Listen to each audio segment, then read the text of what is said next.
Hello friends, thanks for watching this video. Here we're going to see how we'll be taking a stunning landscape photography using a mobile.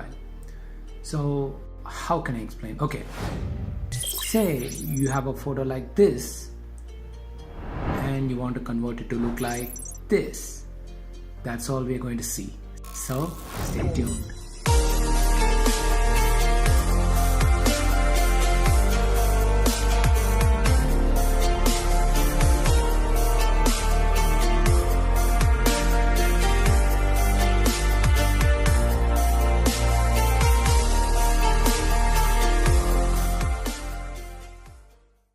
I'm sure everybody will have a smartphone with you and you click a lot of pictures with that, right? And smartphones nowadays comes with a lot of cool features like dual camera setup, bokeh modes, low light photography and so on.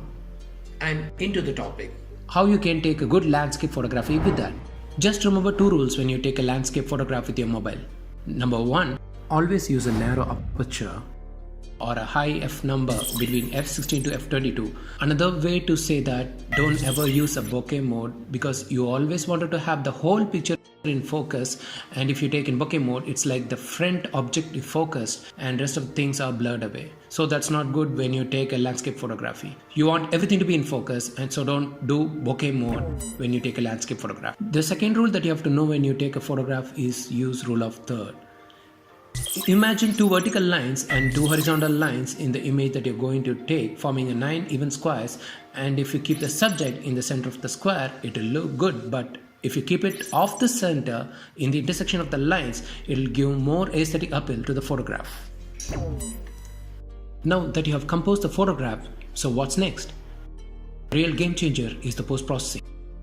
There are several apps available in Play Store, iOS App Store where you can edit your pictures. But the app that I'm going to suggest now with my personal experience is Snapseed. You can download it from the Android Play Store as well as the iOS App Store, and I will give the link to the app in the description below. So once you have installed it, now let's get into work. Okay, here we are. There are two ways to open the picture in the Snapseed app. You can either open the Snapseed app and then open the picture from there, or open the picture in the gallery and from there edit using Snapseed. So that is what I'm going to do now. I'm going to click on top and then go to editing, and then I'll select the Snapseed app. That will open the picture in the app, and this is how it will look like. And you will have a lot of options once you click on the tools, and you can play around all these options. You can follow the sequence the way I'm showing now if you're a beginner. And then once you're comfortable with this application, then you can try your own way of doing things. The first thing that I'll be doing is selecting the option drama, and this is more related to the landscape photography. Okay, once I select drama, you can see it completely changes pictures, and in the bottom you can see drama 1, 2, bright 1, bright 2, a dark 1, dark 2. This will show you how the picture will look like after you select the option, and here I'm going to go with drama 2, which I feel is more suitable for this picture. And then again I click on tools, and then I go to tune image. Here you can change the brightness, contrast. Just select on the image and then just move to the right so that at the top you can see the brightness increasing, and then again select and drag up, then you can select the contrast, and again select on the image, drag to the right, you can increase the contrast, or if you have to decrease the contrast you can slide to the left. And now I'm changing the saturation and then ambience. That will give an overall change in the lighting of the whole picture. So I'm just increasing the ambience, and then I go to the highlights, increase the highlights a bit, not to be much overexposed, but to some level I need to increase the highlights. And there are more shadows under the trees, so I will just increase the shadow, so I bring up the shadows outside, and you can change the warmth here. If you increase it, it doesn't suit for this picture, so I'm trying to reduce the warmth so that I get a cool look in the picture. So I'll go with this. Okay, and when you click on the top right, you can see a dotted half square. So when you click on that, it will show how the picture was at the beginning, and take the hands out, then it will show how it has changed now. We are getting into shape. And then now I go into another option called selective.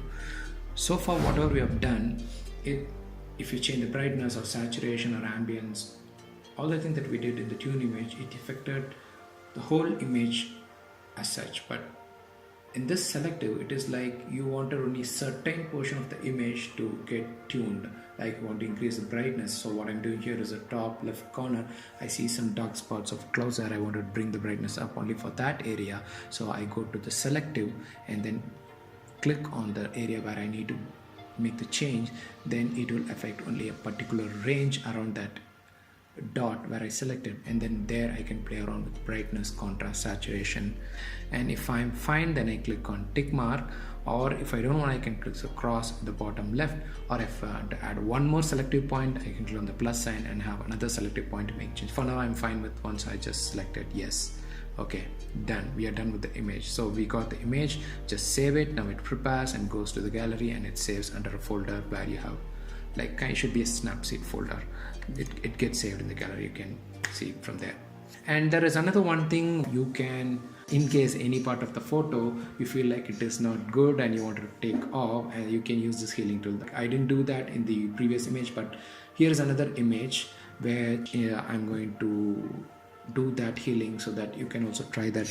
Again, I'm going to open Snapseed, and I'll be following the same sequence which I said earlier, like go to drama and tune image, and then make some selective changes, and then I do a healing here, because in this image, if you see, there will be some trees in the clouds in the left and right corner. I don't want that, it looks very awkward, so I'm going to remove that. So I'm going to remove now. And again, I'm saying this is my personal way of doing things. I don't say that this is how you have to do, but this will be a good starting point for you guys to start. And then once you're comfortable with the tool, then you can use, there are several options in this Snapseed application. You can play around and make stunning pictures out of it. Now I am going into the healing tool. Now I'm selecting the healing tool, and then what I'm going to do is, like, I'm going to select anywhere on the cloud, and then I'm going to rub on the place where I don't want. You see, I'm rubbing on the trees. It goes off because it copies the image which I selected initially, and then again I rub on the area where I have to remove it. Then it heals with the image that I selected first. So it's healing. It looks good, right? Now the trees are gone. Now the picture looks good, because initially with the trees in the corners it doesn't look good, and now it is way better. Yes, done, saved, gone to the gallery. From there you can take. That's it, friends. So this is all you have to do with this. I hope you all found this video useful, and if you liked it, hit that like button and do subscribe to our channel, as we have more videos coming related to photography, videography, CG animations and VFX. And if you have any feedback, please do put in your comments below, and I'll meet you again with another good content. Until then, see you, bye.